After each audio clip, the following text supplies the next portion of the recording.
Tere päevast, üle pika aja kallid kaasteelised. Täna ma räägin ühe tehase ehitamisest siia maale, mis on sõjatehas. Ja teiseks jätkuvalt sellest, kuidas tulevikus hakatakse LKBD-d jõuga peale suruma. Ja kirjatoaks tuleb täna Vana Testamendist, esimesest Samueli raamatust, 18. peatükist, salmid 9-13.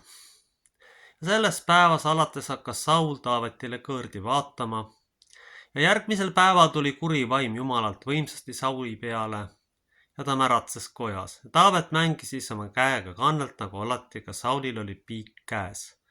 Ja Saul viskas piigi ning mõtles, ma naerutan Taaveti seina külge. Aga Taavet tõmbus 2 korda tema eest kõrvale. Saul kartis Taavetit, sest issand oli temaga, olles aga Saulist lahkunud. Siis Saul eemaldas Taaveti oma ligidusest ja pani ta 1000 pealikuks. Ta läks Taavet välja ja tuli tagasi rahva eesotsas. Aamen. See leping on ju, millega siis Eesti Ukrainaga sõlmis, et tema hakkab siis Venemaa vastu droone tootma, on tegelikult täpselt samaväärne selle tegevusega, et viskaks keegi piigi kellegi pihta, aga kõige absurdsem on see, et nad tegid seda iseenda pihta visates piigi enda pihta lihtsalt tegeliseks suitsiidiga. Ukrainlased arvavad, et inimeste kannatus on lõputu. Isegi Jumala kannatus ei ole lõputu. Tegemise puhta suitsiidiga. See annab suurepärase ettekäände siia tuua mingi sõjaline tegevus ida poolt. See on kinni makstud reetur, kes seda tegi. Seal ei ole mitte mingisugust kahtlust. Jättes unarusse pered, jättes unarusse oma kaitsevõimekuse, on orjad lihtsalt mõtlemata ja liialdades kõik ära jaganud, kummardades Brüsseli või jumal teab kelle ees. Kuidas see võimalik on? Tegelikult on see selle kultuuri eripära. Kujutame need ette nüüd grupp seltsimehi ida poolt avastab, oi, need ka droonid tulevad Eestist. Varem või hiljem teevad nad seda. Ja mina ei räägi Kremli jutupunkte. Mina räägin asjast täpselt nii, nagu see tegelikult on. Ma lähtun tegelikult puhtalt kainest mõistusest. Kujutage nüüd seda situatsiooni ette, et teil on siuke naabrimees, te teate, et ta on nüüd siuke ebastabiilne natuke ja teie hakkate tema vastu. Tema vaenlasega mingit vandenõu sepitsema. Mis te mõtlete, et ta teada ei saa või teie vastu ei astu? Lause orjalikkus ja peavoolu poolt ajal loputatud inimesed ei saa muidugi sellest jutust mitte midagi aru. Aga fakt on igatahes see, et see on suitsiid ja teadlik rahvastiku likvideerimise protsess. Teine teema, mida ma üles tõstaks, on LKBD ja ma olen siin kuulnud, et tegelikkuses võib see muutuda vägivaldseks ja tegelikkuses lõpuks hakatakse siis väärtusi nii jõuga peale suruma, tullakse lastele kodudesse järgi ja kui alluta, siis võetakse vanematelt vanemlikud õigused ära. Te ütlete, et seda ei juhtu. Ma isegi kahtle selles, et seda juhtub. Ma olen absoluutselt tegelikult veendunud, et see juhtub. Arvestades kohaliku kultuuriruumi ja kõikide muude tegelaste konteksti ja kultuurist arusaama ja äärmist lõmitamisvõimekust ja orjalikkust, see juhtub absoluutselt kindlasti. Kui me nüüd seda ausalt situatsiooni vaatame, siis oleme sattunud veel lisaks maksupoliitikale tegelikult olukorda, kus tegelikult inimesed jäävad töötuks ja tegelik töötus on 30%. See on nüüd osavalt peidetud heidutuse taha, et ühiskonnast, kes enam tööd ei otsi, on tegelikult tööjõulisest elanikkonnast, see tuli Statistikaameti andmetest, 220 000 inimest 700 000-st. Maksimaalselt, see tähendab tegelikult töötus 30%. See tähendab tegelikult sellist asja, et paljud noored on sunnitud lahkuma välismaale ja asemele tulevad siis kuskilt X riigist mingisugused tegelased ja halvemal juhul ka need tegelased, kellel ei ole kristliku kultuuriruumiga mitte midagi pistmist. Ja muidugi ma tean väga hästi, et see kõik on taotluslik, ärge mulle sellist juttu rääkige, et ei taotle. Kindlasti taotlete seda. See on samasugune lollus, täpselt kui selle tehase siia ehitamine. Seda saaks ainult sellisel juhul teha. Ja see oleks vähegi mingi põhjendus, kui siin oleks omad asjad korras, kui oleks siin korralik kaitsevägi, sõjavägi, anda relvad omalt poolt ära. Ükskõik mis seisus see Venemaa on. Ta on ikkagi tugevam kui Euroopa. Kas me tahame seda või mitte tunnistada, Sellepärast, et vaadake kaarti esiteks punkt 1 ja lihtsalt varusid, mis seal tegelikult peidus on. Kohalikud inimesed muidugi ei usu seda, ja mina lähtun puhtalt faktidest. Venemaa on ainult näiliselt nõrk. See on enesepettus, et ta nõrk on. Kuidas siis on võimalik sõdida 4 aastat, ei sõdi ükski nõrk riik. 4 aastat ei pea ressursid vastu, kui süsteem oleks nõrk. Mõtelge ometi ükskord loogiliselt. Missugune võitsjad tuleb Ukraina sisuliselt puruks pommitatud. Mulle isiklikult tundub, et mõned seltsimehed taotlevad siin täpselt sama. Sest sellise idiotismiga olematu diplomaatia, sisulise konkurendi piiri alla mingi tehase tegemine. Kuulge, tulge taevas appi. Pühakirjas on öeldud, kui issand ei kaitse mitte keegi. Lugesin just pühakirjas Taavati kuningas Taaveti lugu. Aga tegelikkuses oli selles, et uskus Jumalasse, mitte Brüsselisse, mitte haridusse või Jumal teab kellesse või illesse mingisse maisesse organisatsiooni. Kui Jumalat teiega ei ole, on hukatus ja häving. Sellepärast, et probleem on selles, et te teete sellised otsused, mis lähtuvad inimlikud ahnusest ja hirmust, mitte kainest mõistusest.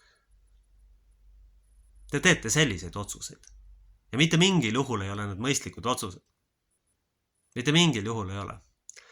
Tegelikult veel üks asi, millest ma tahtsin rääkida, mis siin siis kohalike kristlike vendadega üles tõusis. Nälg Valga linnas. Ühesõnaga, kui praegust hindade juures teil on suur pere ja ütleme, et on miinimumpalk, võib-olla ka teine miinimumpalk. Ja kui te tahate lapsi normaalselt toita, siis ma olen päris suhteliselt kindel, et te jääte nälga. Lisaks maksud, automaks, muud asjad. Alatoitlus on kohe kindlasti, võib-olla ka halvematel juhtudel, üksikutel juhtudel nälg. Võtame siis selle asja nüüd kokku. Sutsidiaalne tehas kuskil piiri ääres. Niuke inimvaenulik maksipoliitika. 1/3 heitunud inimesi, kes on ühiskonnas sisuliselt välja heidetud, kelle psüühika on läbinäritud ja läbi põlenud. Ja me nimetame seda siis rahvast hoolimiseks. See on absurd. See on genotsiid. Ja siin ei ole mitte mingi kahtlus. See on absoluutne genotsiid. Kas me seda tahtsime? Kas inimesed te peate sellega leppima? Ei pea. Ei pea. Siin on vaja reaalset füüsilist tegusid. Kõigepealt peaks ikkagi arvestama sellega, et siin ei aita varsti enam. Siin ei ole võimalik enam juriidiliste asjad. Need võimud tuleb kukutada. Siin ei ole mitte mingit varianti, sellepärast, et praegusel juhul ongi küsimus selles, et kordan siis veel kord nende 3 punkti. Maksupoliitika, tehas, olematu kaitsevõime ja tegelikult ka madal sündimus, mis tuleb siis probleemiks. Et kui me isegi selle ehitaksime, seda süsteemi ja riiki, kuigi me elame praegu oblastis, siis tegelikult, tsiteerides härra Martin Helmet, ei ole lihtsalt varsti kedagi siia panna. Mitte kedagi ei ole lihtsalt. Mitte ühtegi inimest.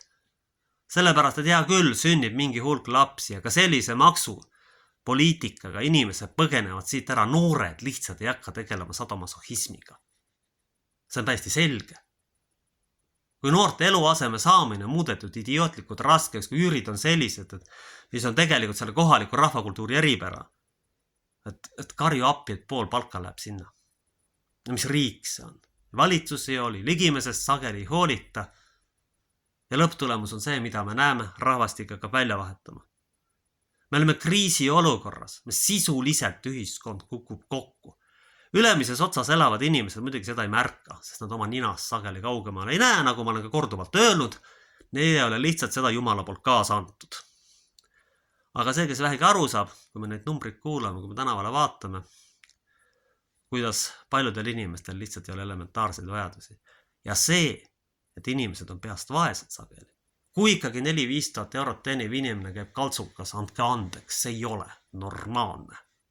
See näitab, et on ikkagi jätkuvalt peast vaene kaltsukubu, andke väljendusest andeks.